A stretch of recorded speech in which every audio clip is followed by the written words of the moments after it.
하나님 말씀은 빌립보서 1장 1절에서 2절 두 절 말씀을 우리가 봉독하도록 하겠습니다. 빌립보서 1장 1절에서 2절 말씀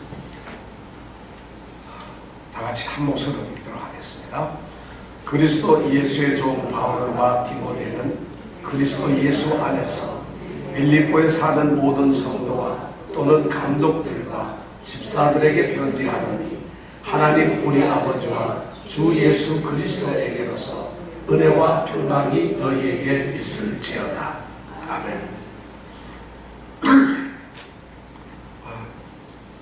이번 주부터 우리가 빌립보서를 함께 묵상하면서 빌립보서에서 하나님이 우리에게 말씀하시는 음성을 듣기를 원합니다.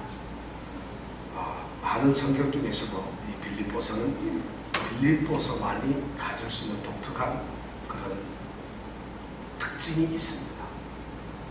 어쩌면 오늘 우리가 살고 있는 이 뉴욕에서 신앙생활을 하고 성도라는 이름으로 살아가는 우리들에게 동일한 은혜로서 엄청난 도전을 주시는 말씀이 바로 이 빌립보서입니다. 빌립보서는 전부 4장으로 되어 있고 104절밖에 안 됩니다. 여러분들 지금부터 매일 한 절씩 암송을 하면 104일이면 암송을 할 수 있어요. 정확하게 9월 첫 번째 레이버데이 월요일까지면 104절을 완전히 암송할 수 있고, 그렇게 되면 우리가 빌립보서 전체를 암송한 가운데 독도행전 80일 시작할 수가 있습니다. 어떻습니까 여러분? 하루에 한 절. 난 하루에 한 절은 힘들어요. 하루에 반절 정도만 외울 수 있어요. 그러면 제가 더 드리죠. 사실 빌립보서 짧아요. 104절인데 이거 암송 다 하면은 이 안에서 쏟아지는 말씀이 너무 좋아요. 아무것도 염려하지 말고 오직 모든 일에 기도와 간구로 너희 구할 것을 감사함으로 하나님께 하여 그래야 모든 지각에 넘치는 하나님의 평강은 그리스도 예수 안에서 너희 생각과 마음을 지키시리라. 뭐 이런 말씀. 빌립보서 4장 6절 7절 말씀. 벌써 이러면 두 절을 내는 거야. 그죠? 그러니까 얼마나 되게 약한 자, 약한 가운데 나를 강하게 하시는 이런 말씀도 여기에 있고, 모든 내게 소중했던 것을 배설물로 여겼다는 말씀도 이 안에 있고, 우리는 하늘의 시민권자들이라는 말씀도 이 안에 있고, 여러 가지 좋은 말씀들이 이 빌립보서에 너무 많아요. 자, 말씀을 이번엔 도전해서 꼭 암송하겠다 하시는 분들은 이 시간 전부 주먹을 쥐고 손을 내리세요. 전부 다 그래요. 자, 그러면 한번 도전을 해보겠습니다. 빌립보서는 사도 바울이 말이죠, 로마의 감옥에 갇혀 있어요. 로마에서 지금 가택연금을 당하고 있습니다. 그러면서 가택연금을 당한 그 상태에서 쓴 편지가 4개가 있어요. 에베소서, 골로새서, 빌레몬서, 그리고 이 빌립보서, 이 4개를 썼어요. 그 중에 가장 나중에 쓴 이 편지가 바로 빌립보서입니다. 빌립보서는 당연히 어디에 썼을까요? 빌립보를 향해서 썼겠죠. 빌립보 성도들을 향해서 쓴 편지입니다. 근데 이 빌립보서를 가만히 전체 읽어보면 빌립보서는 기독교의 어떤 심각한 교리를 이야기하거나 또는 어떤 신학적인 문제를 가지고 이 편지를 쓰게 되는 것이 아니라 바울이 순수하게 개인적인 편지를 쓰고 있어요. 빌립보 교회한테. 그럼 빌립보 성도들한테 뭐가 그렇게 개인적인 일이 많아서 이 편지를 썼을까요? 딱 하나입니다. 그들이 빌립보에 있는 성도들이 바울 사도의 전도 여행을 돕기 위해서 많은 후원금을 보냅니다. 그것 때문에 그게 감사해서 쓴 편지가 뭐라고요? 바로 이 빌립보서입니다. 그런데 빌립보서를 이렇게 쓰니까 빌립보에 있는 성도들과 이 바울은 굉장히 끈끈한 관계가 있어요. 그래서 3절하고 4절에 보면 이런 말씀, 내가 너희를 생각할 때마다 나의 하나님께 감사합니다. 그리고 간구할 때마다 너희 물을 위하여 기쁨으로 항상 간구한다. 그러니까 기도할 때 항상 기쁨으로 너희를 위해서 기도하고, 내가 생각했다 하면 너희들만 생각하면 하나님께 감사밖에 할 게 없다는 이런 심정을 고백하고 있습니다. 1장 8절에 보면 또 이런 말이 있어요. 내가 예수 그리스도의 심장으로 너희 무리를 어떻게 사모하는지 하나님이 내 증인이시다. 엄청난 말이죠. 내가 너희를 사모하는데 어떻게 사모하는지 예수 그리스도의 심장을 가지고 사모한다는 거예요. 그런데 내가 하는 말이 하나님이 내가 그렇다는 걸 증인을 세워줍니다. 그러면 도대체 이 교회가 성도들하고 바울은 어떤 관계겠습니까? 그런데 이런 편지를, 개인적인 편지를 쓰면서 바울 사도는 결코 그런 사적인 이야기만 나눈 것은 아닙니다. 이 편지 안에서 바울 사도가 가지고 있는 자신의 신학, 자신의 신앙이 이 편지 속에 구절구절에 녹아 있어요. 왜냐하면 신앙이 충만한 사람은 입을 열어도 믿음의 말을 합니다. 성경 지식이 넉넉한 우리 이모 집사님은 입만 열면 성경 말씀을 얘기한다는 것이. 이모 집사님은 우리 교회 집사님이 아니라 제 친구 하나 있어요. 다른 교회 그분 얘기해요. 이렇게 우리가 입만 열면 성경을 얘기할 수. 왜냐하면 바울 사도는 신학적으로 신앙적으로 하나님 묶인 자예요. 그리스도 안에 살고 있는 자예요. 그렇기 때문에 개인적인 말을 하고 편지를 써도 쓰기만 하면 하나님이 나오고 쓰기만 하면 그리스도가 나옵니다. 그래서 이 빌립보서는 개인적이면서도 그리스도를 권면하는 이야기이기 때문에 우리에게 더 큰 감동을 준다는 거예요. 차라리 신학 이야기를 해버리면 좀 지루해져 버리고 우리가 깨닫지 못해요. 너무 개인적인 얘기하면 우리와 관계가 없어져요. 그런데 개인적인 이야기이면서도 우리에게 성경적이고 신앙적인 권면을 하기 때문에 우리에게 너무 도전을 줍니다. 그래서 우리가 빌립보서를 함께 생각을 하려고 합니다. 빌립보 교회 하면은 바울 사도는 가슴이 막 뛰는 거예요. 그 뜨거운 심장을 가지고 있어요. 그리고 빌립보 성도들 이러면 그 성도들이 눈에 선하면서 너무 막 어쩌죠. 얼마나 빌립보 이 교회하고 가까웠는지 전도 다니면서 후원금을 받는데 바울 사도는 후원금을 받지 않아요. 자기가 스스로 일을 해서 벌어가지고 선교 여행을 다녔어요. 그런데 빌립보 성도들이 보내는 것만은 받았어요. 그만큼 가깝다는 거예요. 그만큼 끈끈하게 있다. 그리스도 안에서 서로 그렇게 사랑을 나누고 있는 거예요. 그렇다면은 이 바울 사도는 빌립보 교회를 향해서 지금 성도들을 하나하나 생각하면서 편지를 쓰면서 그들이 지금 처해 있는 상황이 어떻고 그들의 현실이 무엇이고 거기에서 어떻게 이겨야 되는가, 어떻게 살아야 하는가를 말씀하고 있어요. 그들이 교회에서 어떤 짓을 하고 있는지, 그들이 교인과 교인, 성도 사이에 무슨 일을 하는지, 그들이 믿음이 있는 채 하지만은 어떻게 거짓으로 자신을 꾸미고 있는지, 또 그들이 어떤 시기심과 질투를 가지고 있는지 하는 이런 것을 아주 자세히 이야기를 하면서 그러면서 그들에게 그리스도인으로서 살아가는 삶이 무엇인가를 우리에게 말해주고 있습니다. 그렇다면 이 말씀은 그대로 21세기 뉴욕에 살고 있는 우리 예수생명 교회 성도들에게도 동일하게 강력한 메시지가 될 수가 있다는 것이에요. 물론 우리가 시기 질투나 경쟁심이 있다는 것이 아닙니다. 우리가 그렇다고 해서 그리스도인인 채 성도인 채 우리가 괜히 이런 건 아무도 없어요. 우리는. 그리고 우리는 참된 성도의 모습으로 날마다 우리가 사는 걸 저는 예수 그리스도의 심장으로 확신합니다. 여러분들이 그렇게 살고 있다는 것은 어느 한 사람도 예외가 없다는 것을 믿고 있어요. 그런데도 불구하고 바울 사도가 빌립보 성도들이 그런 줄 알면서도 권면을 하고 있다면 오늘 우리에게도 동일한 권면이 우리 집사님들, 권사님들 그리고 우리 성도들에게 그대로 전해지기를 원합니다. 이 말씀의 내용들이 이런 거예요. 교회, 성도들의 본질이 뭔가 기본적으로 정말 진실한 본질이 뭔가 이런 얘기를 쓰고 있어요. 그럼 성도라고 하는 사람들, 빌립보 교회에 성도들이 있는데 말이죠. 많은 사람이 있는데 그 성도들이 도대체 어떤 믿음을 가지고 어떤 생활 태도를 가지고 어떤 생각을 가지고 살아가는가, 그들이 성도면 도대체 어떻게 살아야 되는가 하는 것을 진지하게 얘기해요. 성도인 척 하지 말라는 것이, 성도는 도대체 어떻게 살아야 하는가를 바울 사도가 진지하게 얘기합니다.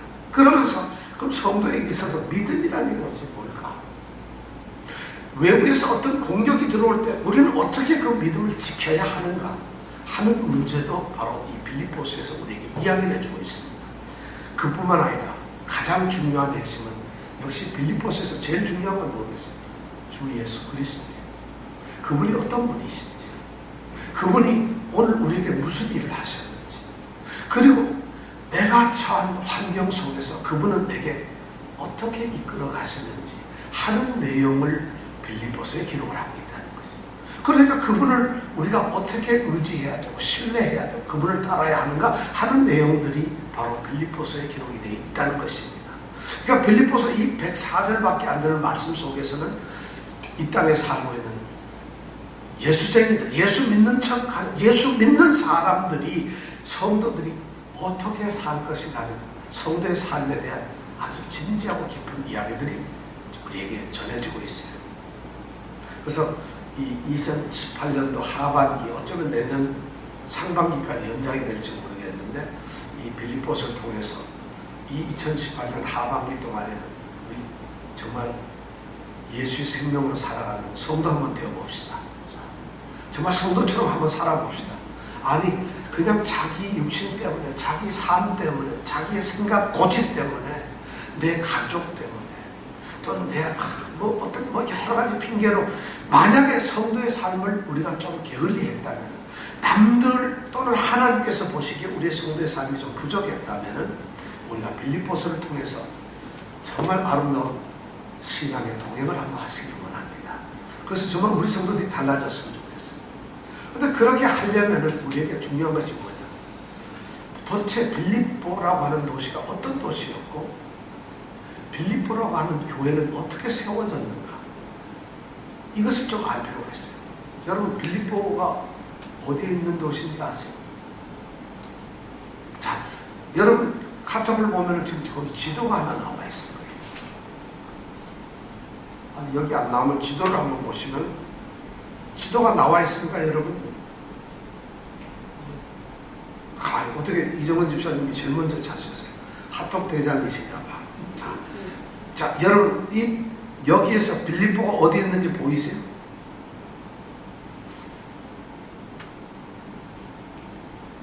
빌립보가 어딘지 찾아볼 수 있나요?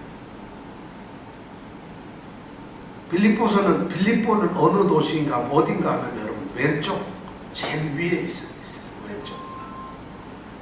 왼쪽 제일 위에 빌립보라고 보이죠? 안 보이나요? 네아폴리, 빌립보, 루디아를 만난 그 옆에 뭐라고 써있어요? 빌립보라고 써있죠. 바로 거기가 빌립보. 아직도 못 찾으신 분이 있어요. 빌립보는 바로 지금 이 지도상에 보면 예루살렘은 어디냐? 예루살렘은 오른쪽 편 제일 밑에 있어요. 예루살렘. 그렇죠? 그 있는 그 파랗게 보이는 호수가 뭐냐? 바로 사해바다예요.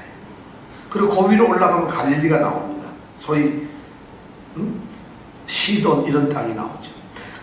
이것이 바로 예수님이 태어났던 가나안 땅인데, 유대 땅인데, 바울 사도가 지금 빌립보라고 이렇게 먼 곳에 교회를 세우고 있다는 거죠.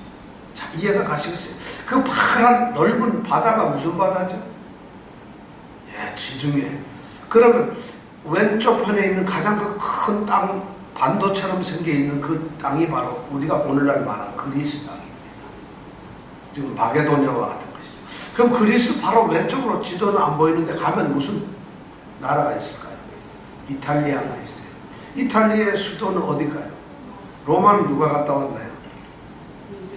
예, 장윤정님. 갔다 왔나요? 예. 바로 이탈리아, 그 다음에 옆에 있는 게 그리스. 그 당시에는 이 땅을 마케도니아라고 불렸어요. 마케도니아 북부 지역에 있는 이 빌립보라는 도시가 있어요. 이 빌립보는 굉장히 오래된 도시입니다.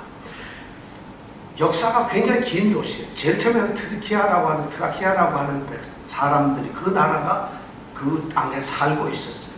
그래서 옛날 이름은 크레니데스라고 하는 이름을 가지고 있었어요. 그런데 알렉산더 대왕의 아버지 빌립 2세가 이 땅을 점령하고 나서는 그 땅의 이름을, 지명을 갖다가 빌립으로 바꿔버렸어요. 그래서 빌립보라는 이름이 생긴 거예요. 그러니까 알렉산더 아버지니까, 알렉산더는 어디 사람이죠? 중국? 예? 몽고? 이태리? 마케도니아 사람이에요. 다시 와서 그리스 출신이라는 얘기예요. 그러니까 대단한 거예요. 이탈리아가 로마를 자랑하면 그리스는 알렉산더를 자랑해요. 몽골은 누구를 자랑하나요? 징기스칸을 자랑해요. 그럼 미국은 누구를 자랑해요? 예. 그럼 우리 한국은 누구를 자랑해야 돼요? 이렇게 하니까, 이러니까 정신이 전부 탁 드는 것 같아요. 야, 이게 확실히 중요한 얘기네. 자, 그런데 BC 360년에 알렉산더 왕의 아버지인 이 필립 2세가 이 땅을 점령하고 이제 자기 이름을 따서 이름 빌립보라고 쳤어요. 그리고 나서 거의 한 200여 년 흘러가지고 로마와 페르시아가 전쟁을 합니다. 그래서 페르시아한테 로마가 이겼어요. 그게 바로 BC 168년 정도 되는데, 그리고 그때에 비로소 이 땅이 로마로 들어오게 됩니다.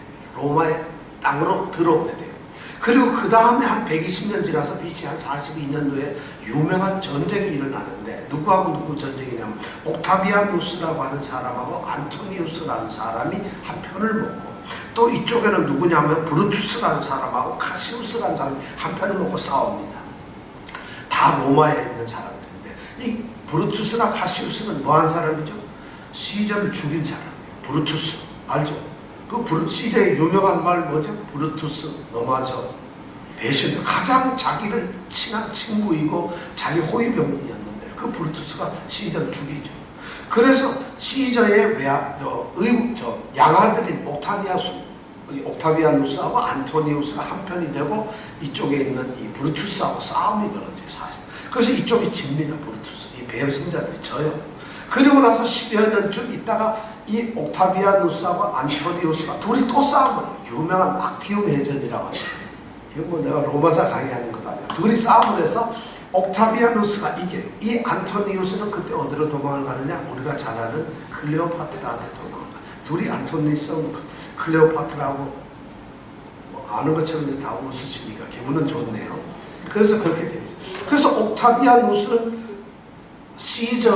케사르 시저, 줄리어스 시저의 양아들이었는데 드디어 로마를 완전히 장악을 하게 되고 자기 칭호를 갖다가 비로소 아우구스투스라고 합니다. 그게 뭐냐? 황제라는 말이에요. 그래서 누가 보면 이 장에 보면 아우구스도 시대에 호정령이 내려서 뭐 이런 말, 그 아우구스도라는 말이 바로 아우구스투스라는 말이에요. 황제라는 말이에요.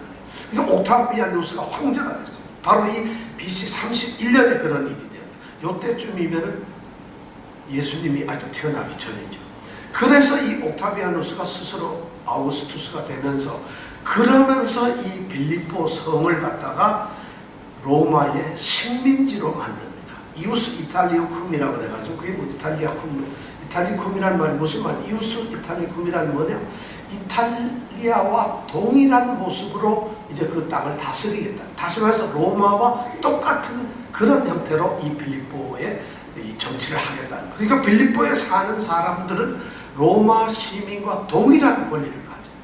그러니까 어떻게 보면 로마와는 거리가 너무 벌어져 있잖아요. 이 지도상에 보면. 그런데도 로마와 시민과 동일한 권리를 줘요. 재산을 살 수도 있고 소유할 수도 있고 팔 수도 있고 선거를 할 수도 있고 그 다음에 소송을 할 수도 있고 로마 시민권을 다 주고, 그러니까 이 사람들은 이 빌립보라는 도시는 말이죠. 대단히 아주 자랑스러운 도시가 되어버리는 거예요. 그런데다가 지금 여기 여러분 보면은 이 빌립보라고 하는 그 도시를 가만히 보면은 말이죠. 중간에 바다로 끊겨 있어요. 요 바다로 끊긴 것이 요게 뭐냐면 왼쪽 편은 유럽 땅이고 오른쪽 편은 아시아예요. 오른쪽에 크게 넓은 그 땅이 바로 우리가 요즘에 말하는 터키 땅이에요. 그리고 왼쪽 편은 그리스 땅이에요. 그러니까 거기가 가운데 바다처럼 이렇게 잘려 있잖아요. 그죠? 그 좁은 해협이 거기 뭐냐?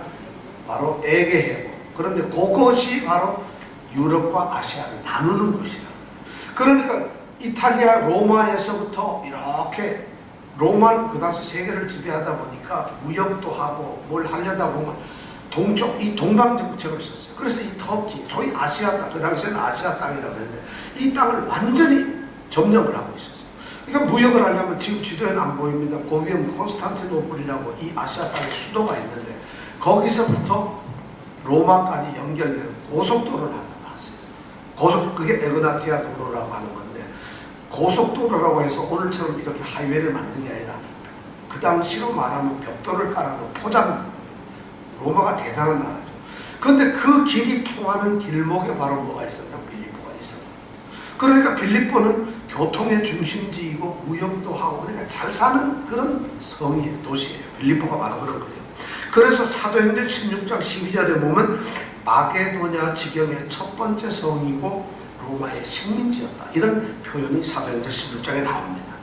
그래서 이 완전 빌립보에 딱 들어가보면 로마와 똑같은 복사판과 같은 그런 도시의 모습을 가지고 있었어요.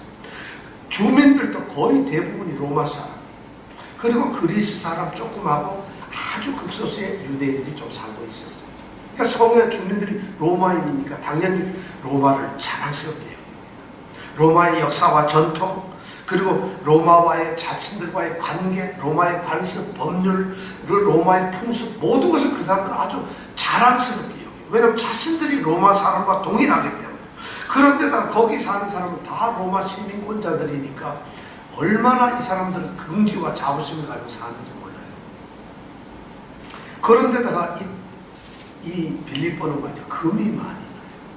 굉장히 금이 많이 나고, 그 다음에 도시는 물을 끼고 있어야 되는데, 여기에 보면 간지테스라고 하는 강이 여기 흐릅니다. 그 빌립보 성이 옆으로. 그러니까 물도 충분하고 곳곳에 샘들이 많은 아주 정말 살기 좋은 그런 도시예요. 그리고 당시에 이 빌립보가 가장 유명한 게 뭐냐면 의과대학이 있었어요. 잔스 호킨스 대학병원이 거기에 있었는지 그건 내가 모르겠는데, 빌립보가 그 당시 로마를 지배하는 세상에서 가장 훌륭하고 유명한 의과대학이 거기 있었어요. 그러면 의과대학이 있었으니까 어떻겠어요? 바로 우리가 잘 아는 사도행전에서 누가가 의사예요. 그 사람이 이 빌립보 출신이다. 이렇게 우리는 추정을 하고 있어요. 왜냐하면 빌립보에서부터 누가가 등장하기 시작합니다. 사도행전을 읽어보면 누가는 나타나지 않다가 빌립보에서 딱 누가가 등장하기 시작해요. 그러면 누가는 그 당시에 아마 빌립보에 있는 의과대학을 졸업하고 외과 의사를 하다가 부름을 받았을 가능성이 많죠. 그러니까 의학 의사죠. 바로 이러한 빌립보라고 하는 도시가 유럽의 첫 번째 교회가 됩니다. 빌립보에서 유럽의 처음 교회가 세워지고 첫 번째 예수를 믿는 성도가 어디에 생겼다고요? 어디요? 빌 하면 안 되죠. 빌 어디요? 빌립보. 예, 빌립보. 자, 그렇다면 이런 데서 도대체 바울 사도는 어떻게 빌립보 교회를 세울 수가 있었어요? 그러면서 자기 심정에 그렇게 사랑하는 빌립보 성도, 빌립보 성도. 제가 여러분들을 사랑하는 것보다도 한 5,300배 정도를 더 사랑하는 것 같아요. 근데 이렇게 어떻게 빌립보에다가 전혀 자기는 거기에 살아본 적이 없어요. 이 바울은 어디에서 태어나고 살았느냐, 우리 지도상 보면 그 오른쪽 중간에 보면 섬 하나 이렇게 보이죠, 오른쪽에. 그럼 그 바로 위에 있는 동네가 다소라고 하는 동네가 있어요. 거기서 태어났거든요. 그리고는 이쪽 예루살렘 밑에 와가지고 주로 이쪽 지중해 오른쪽 편에서만 살았는데 어떻게 유럽 땅 빌립보에 가서 교회를 세울 수가 있었을까? 이것을 기록해 놓은 말씀이 바로 사도행전 16장입니다. 오늘 제 말씀을 듣고 나서 제발 집에 가서 사도행전 16장을 한번 쭉 읽어보시면 바울 사도가 이렇게 빌립보 교회를 세웠구나 하는 것을 여러분들이 알 수 있어요. 그러니까 제가 오늘 좀 말씀을 드리죠. 사도행전 16장에는 빌립보 교회를 바울이 어떻게 세웠는가 하는 내용이 아주 자세히 세워져 있습니다. 바울이 말이죠, 전도 여행을 3번, 4번 평생에 걸쳐서 했습니다. 근데 첫 번째 전도 여행하고 두 번째 전도 여행 할 때 바로 두 번째 전도 여행에서 세운 교회가 바로 빌립보 교회입니다. 두 번째 선교여행. 두 번째 선교여행은 어떻게 시작이 됐느냐?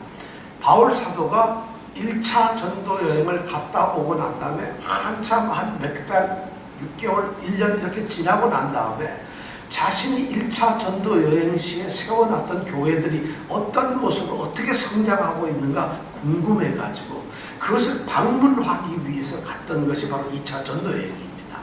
그래서 세웠던 교회들이 잘 세워져 있는지, 그 대표적인 게 비시디아 안디옥 교회, 뭐 루스드라 교회, 더베 교회, 이고니온 교회 뭐 이런 거예요.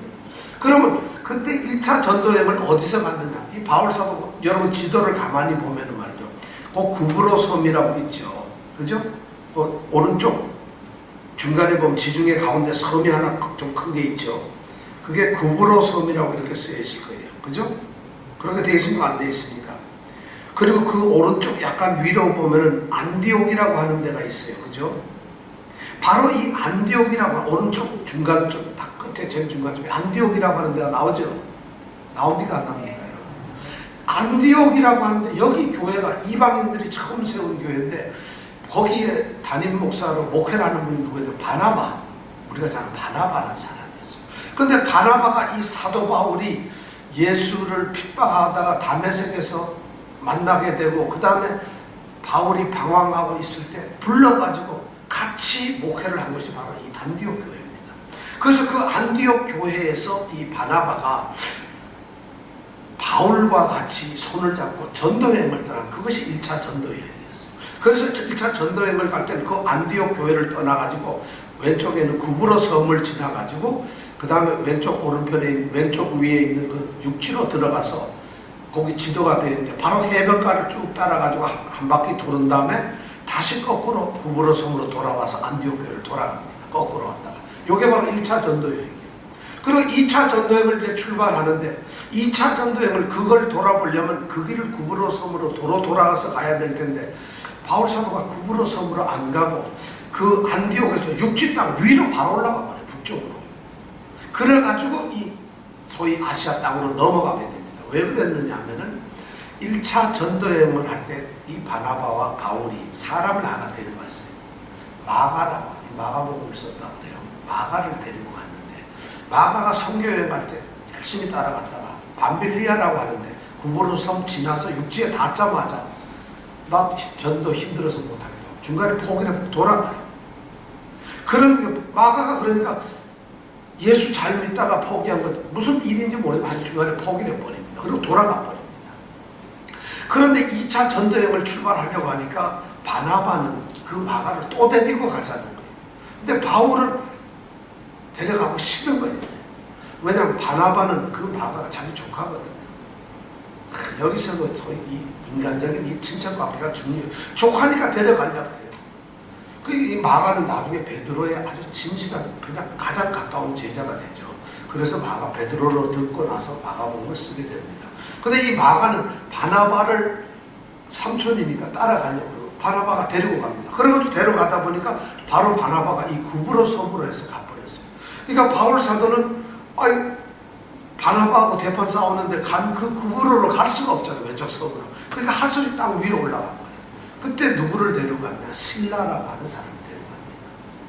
여러분 이게 다 사도행전 15장 40절 40몇 절부터 읽으면 여러분 다 나오는 거니까 지금 듣고 나서 집사님 꼭 읽어보세요. 안 읽어보면 내일 아니 오늘 저녁에 다 잊어버려요. 근데 읽어보면 여러분들이 평생 안 잊어버릴 수가 있어요. 왜냐하면 왜 빌립보 교회가 어떻게 세워졌는가를 제가 여러분들에게 설명을 드립니다.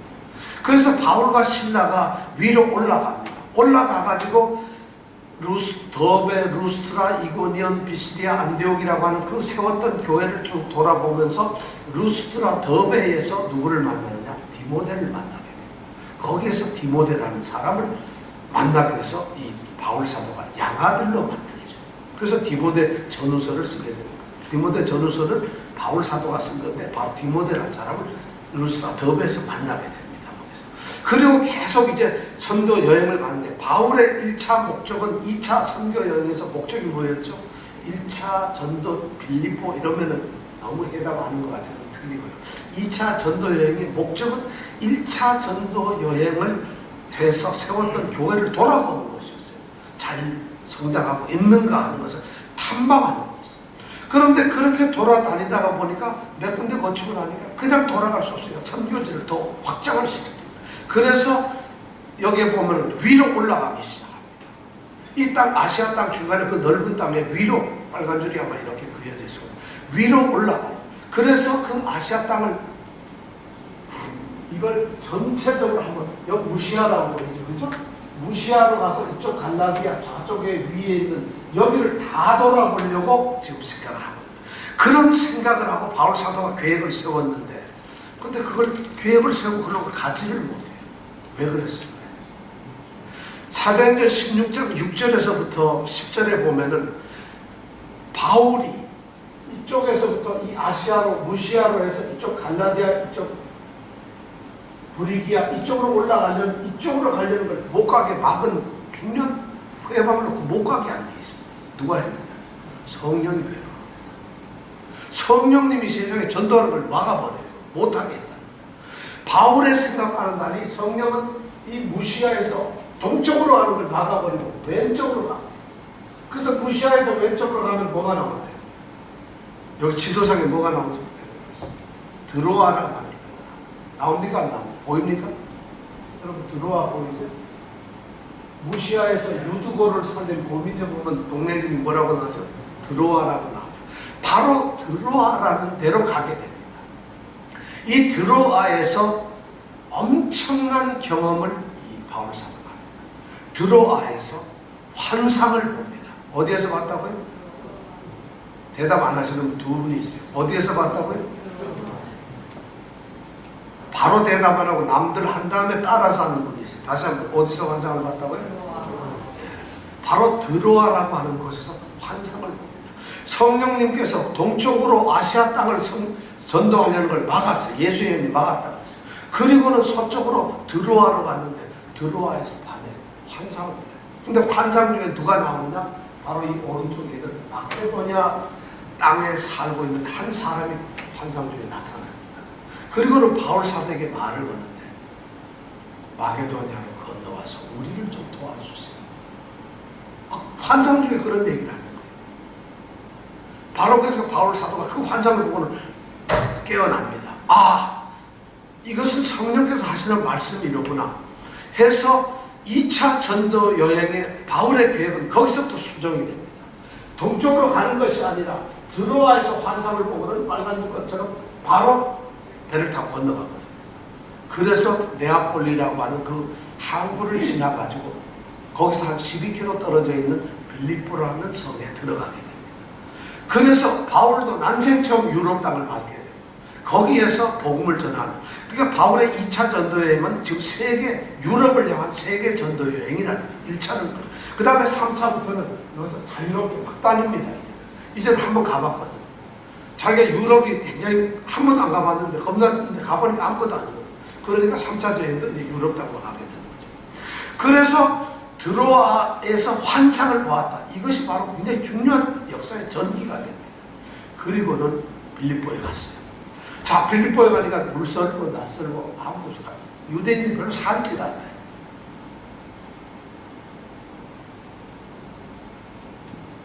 그래서 유대인들이 안 사니까 도착하자마자 어떻게 뭘 해야 좋을 줄 몰라요. 아는 사람도 없고 어떻게 해야 좋을지 모르는 유대인이라도 있으면 서로 동포니까 말이라도 할 텐데 별로 사람이 없으니까 빌립보 성에 들어갔다 혼자 방 안에서 신라랑 같이 가서 가만히 있어요. 며칠을 그렇게 나가지도 못하고 있어요.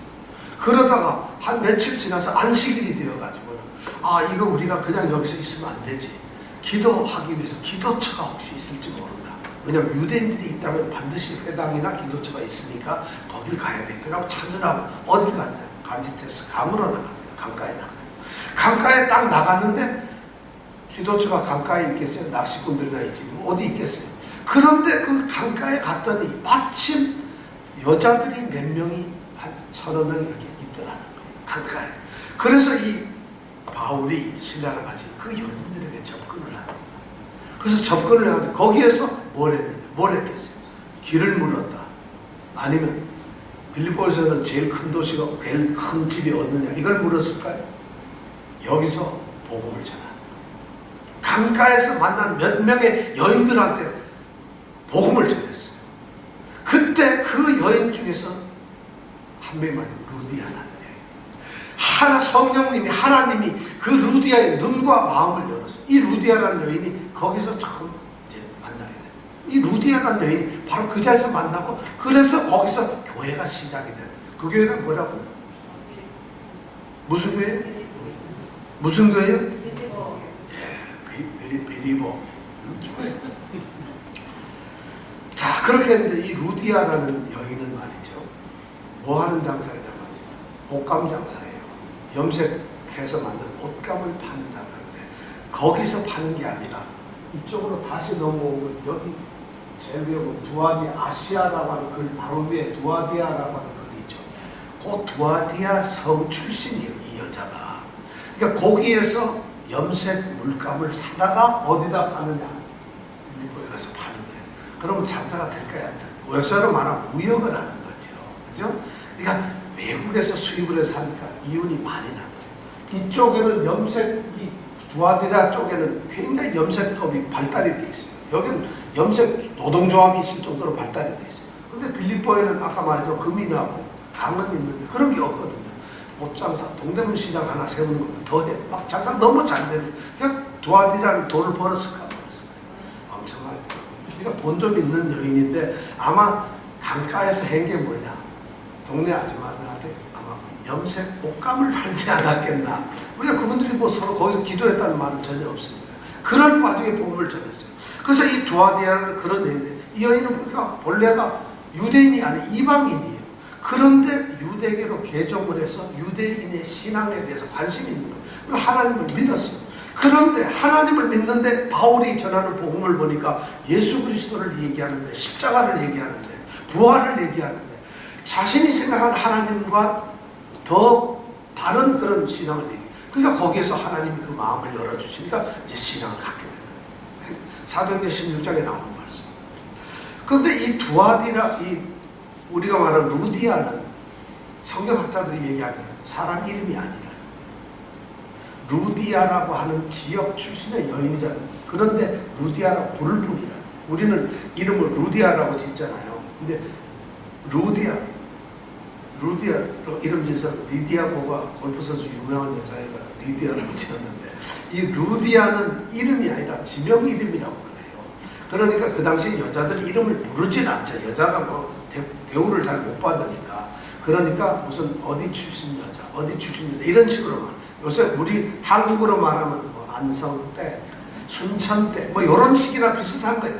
그러니까 루디아 이러면 아 루디아 댁 여자, 루디아 출신 여자 뭐 이런 이름이에요. 그러니까 이름도 없어요.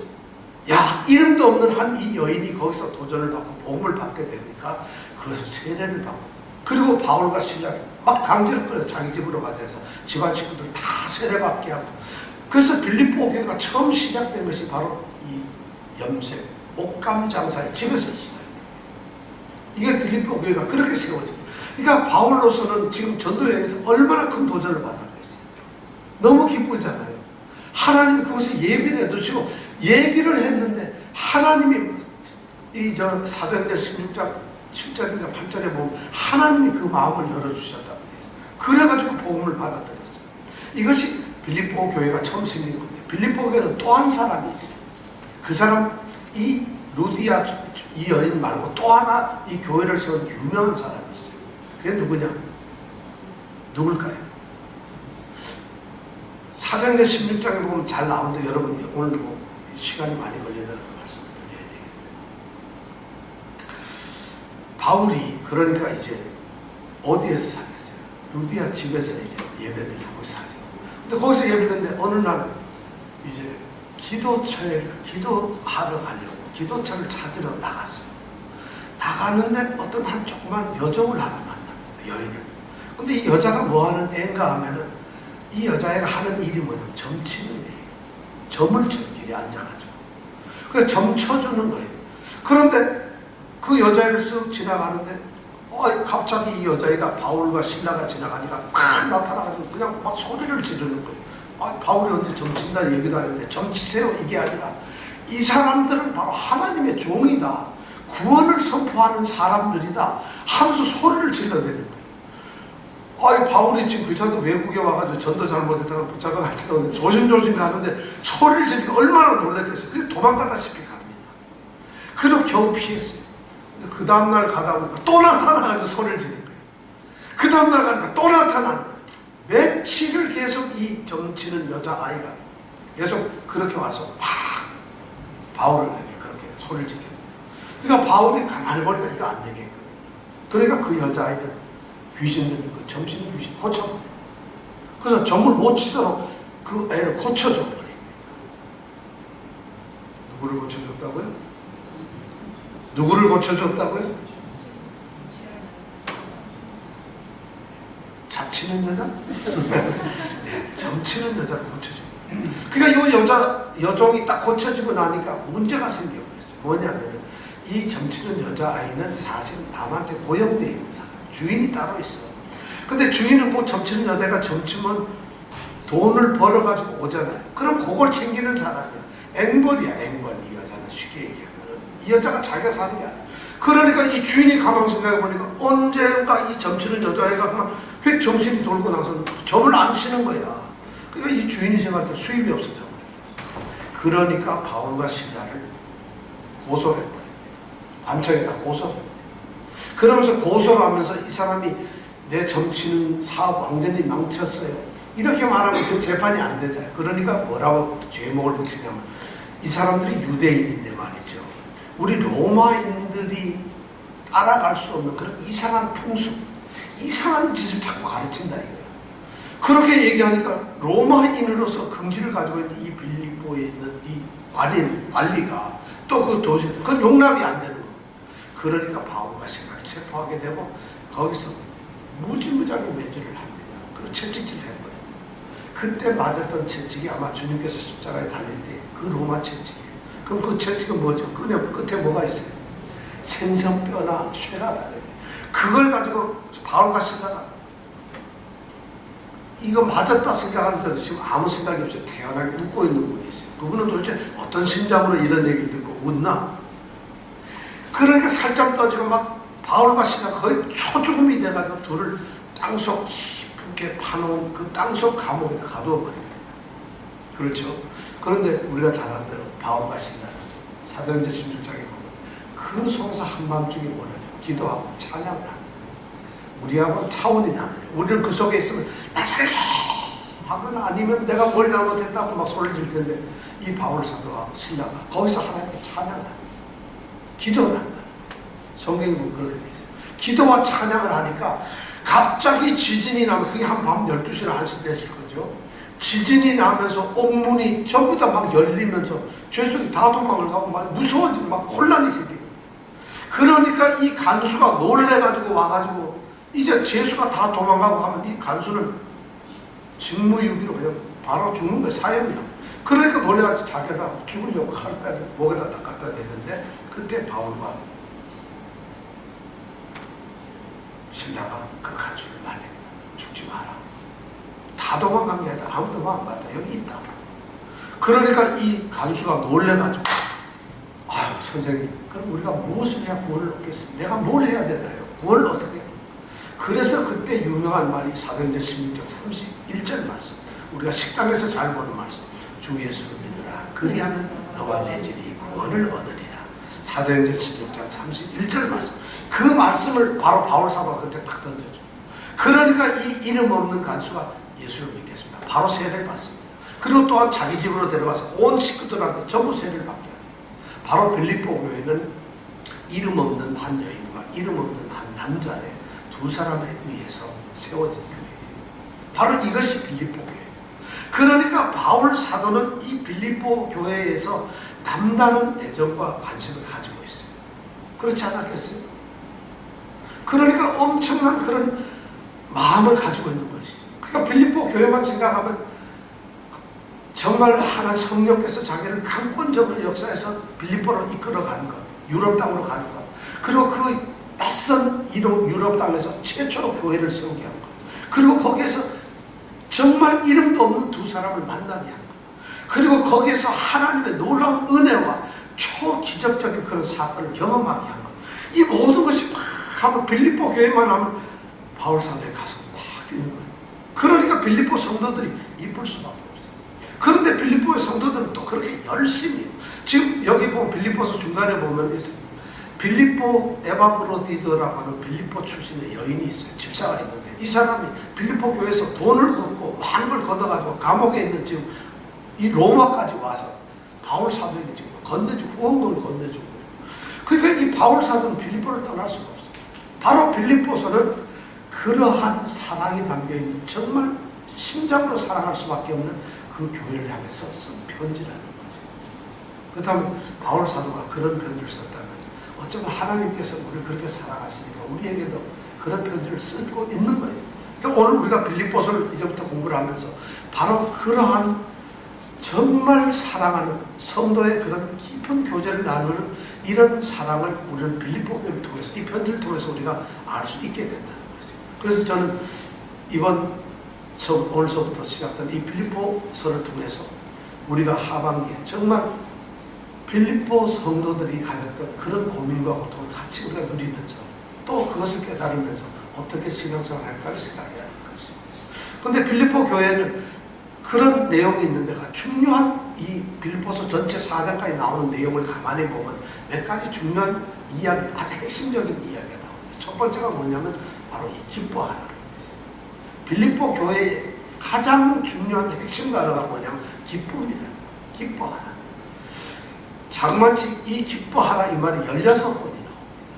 104절밖에 안 돼. 4장밖에 안 되는데 16번이 나온다면 한 장에 4번씩 나옵니다. 거의 7절마다 한 번씩 기뻐하라는 말이 나오는 거예요. 도대체 뭐가 기쁜데 기뻐하라? 지금 바울 사도는 로마에서 가택 연금이 되어서 지금 구금이 되어 있는 상태예요.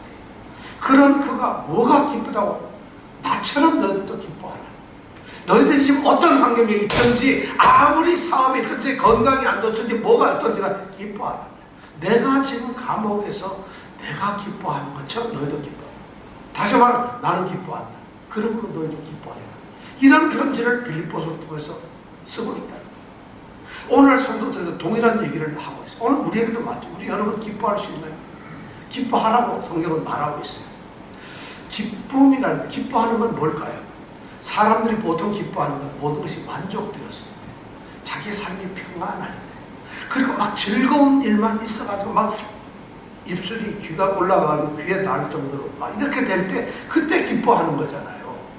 그런데 바울 사도는 이 빌립보서에서 그런 기쁨을 단 한 번도 이야기를 하지 않았어요. 그가 말하는 기쁨은 뭐냐면 장례식에서 사람이 죽었는데 기뻐하라. 이런 거 뭐냐? 그가 하나님의 백성으로 부름을 받았기 때문에 장례식조차 기쁘다. 뭐 이런 기쁨이에요. 그가 병중에서 거의 죽음의 직전까지 갔어요. 왜냐하면 자기 감옥에 있잖아요. 에바브로디도가 지금 선물 구원품을 가지고 왔는데 거기에서 로마에 와가지고 중로에 걸려서 꼼짝도 못하고 있어요. 그런데 그가 얘기하는 거예요. 기뻐하라. 빌립보에 있는 성도들이 장사가 안 돼서 너무 힘들어요.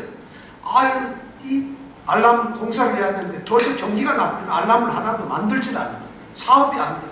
그런데 그렇게 고통과 고난이 있는 이 상황에서 바울 사도는 기뻐하라. 진정한 기쁨은 바로 그런 데서 나옵니다. 그 기쁨이 뭐냐면 주 안에서 기뻐하라.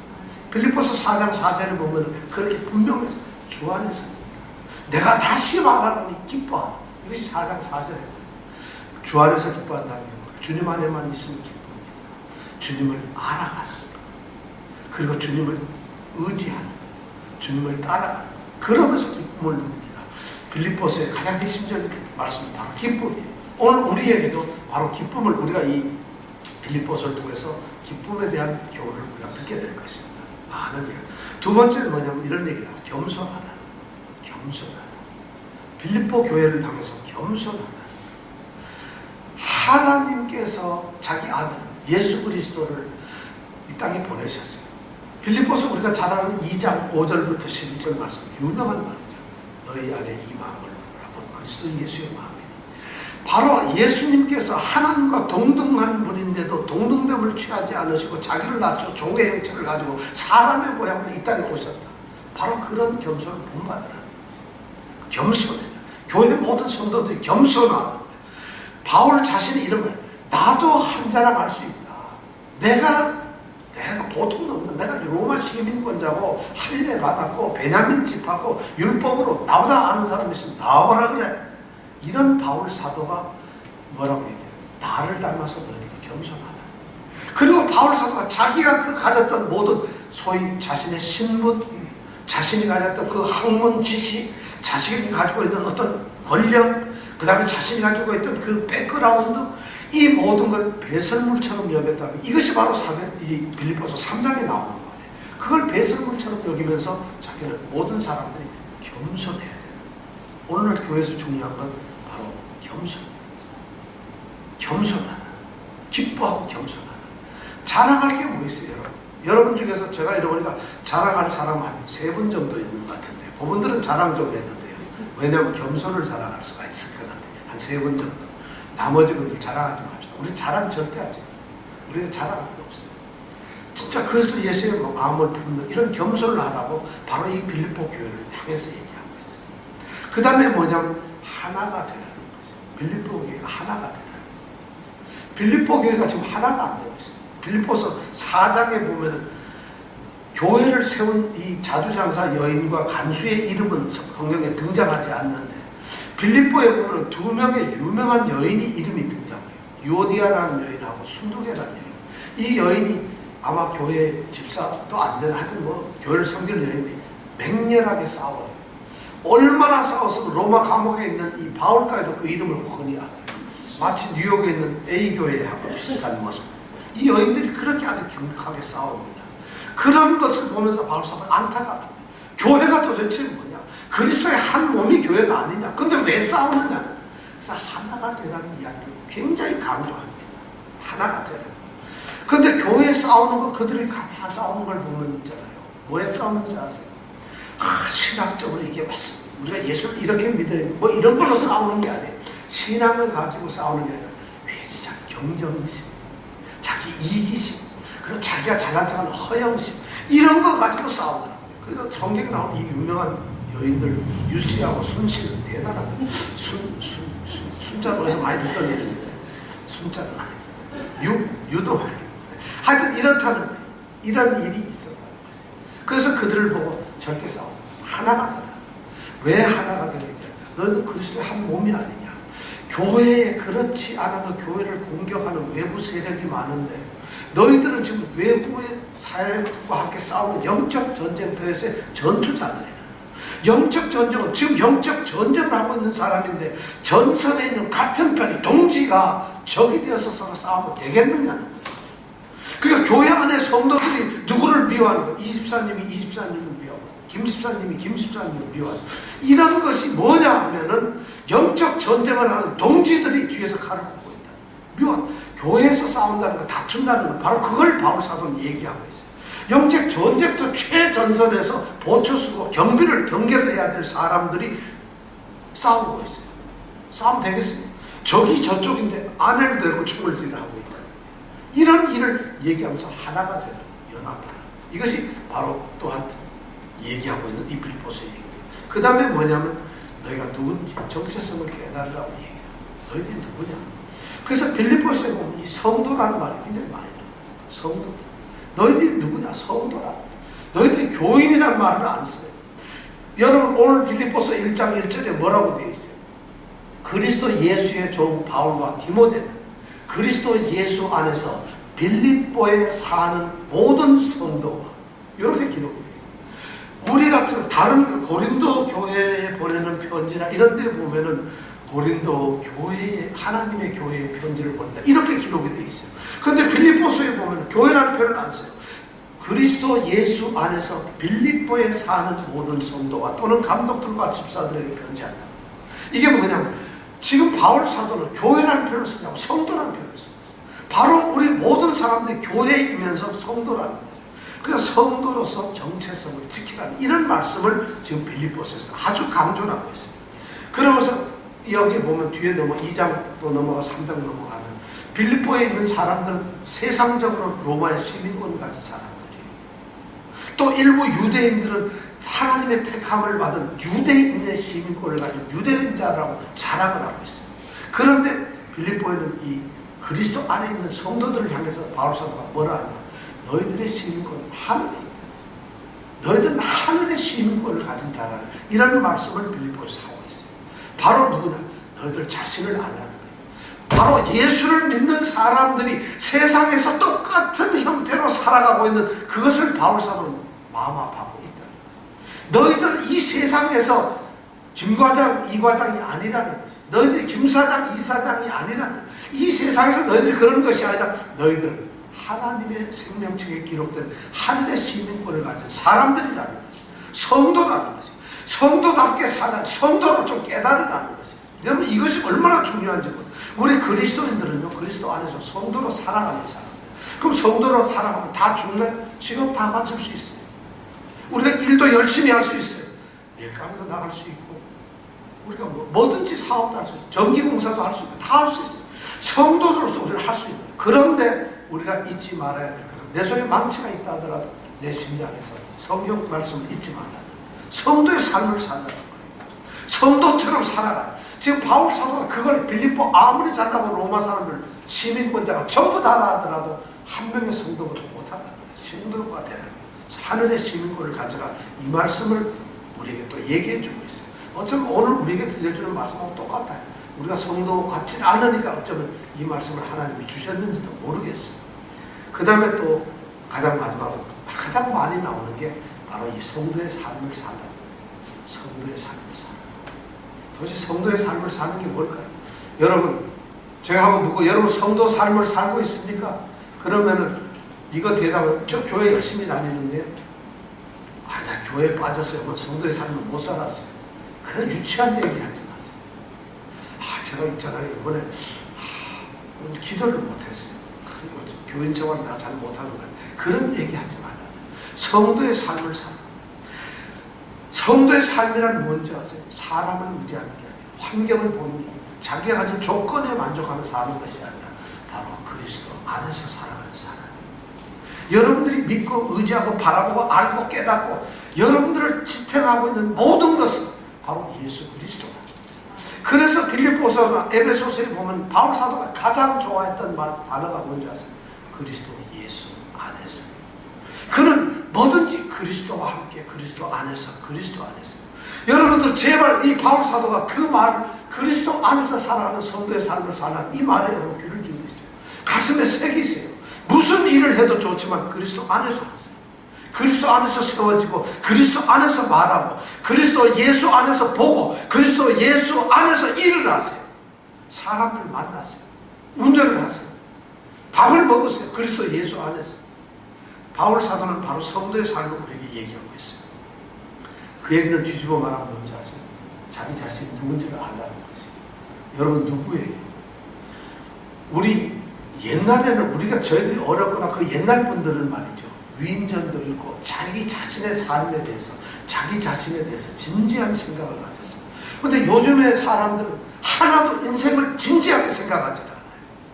자기 자신이 나는 어떤 인간으로서 나의 목표를 어디에 정하고 어떤 태도로서 인생관을 가지고 살아야 되겠구나, 이런 걸 생각하지 않고 돈 벌면 좋다고 쫓아가고 좋은 일 있으면 해야 하고 자기가 싫으면 그냥 아무데나 놔두고 이런 식으로 개나 똑같아. 짐승들하고 똑같아요. 짐승이 무슨 가치관이 있어, 인생관이 있어.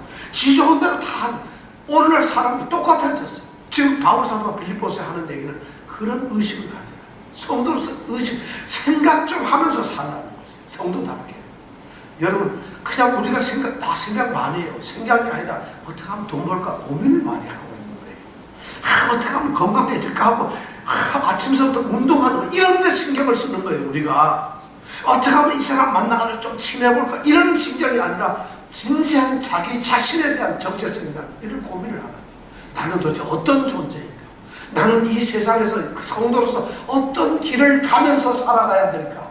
나는 다른 사람들에게 비치는 나의 모습은 어떤 모습이 되어야 할까? 나는 내 아들에게 어떤 모습으로 비춰져야 할까? 나는 내 아내에게, 나는 내 남편에게 어떤 모습이어야 할까? 자신의 모습을 한번 생각해 보세요. 이런 생각이 없이가 아니라 짐승하고 똑같아요.